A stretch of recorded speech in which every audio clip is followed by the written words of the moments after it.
Jag heter Doris. Och vi har D-cirkus. Vi gillar cirkus och vi vill ha en egen elefant.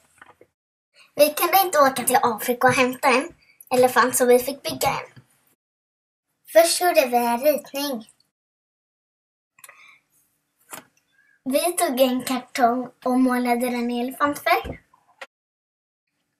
Vi limmade fast ben och så målade naglar.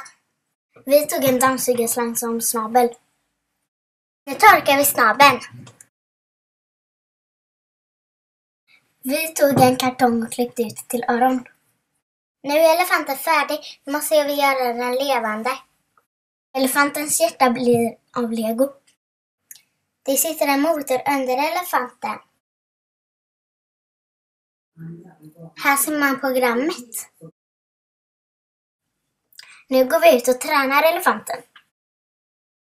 Elefanten rymde fast den hade bara gått på en utflykt. Vi har döpt henne till Diana. Hon är redo för sin cirkus nu.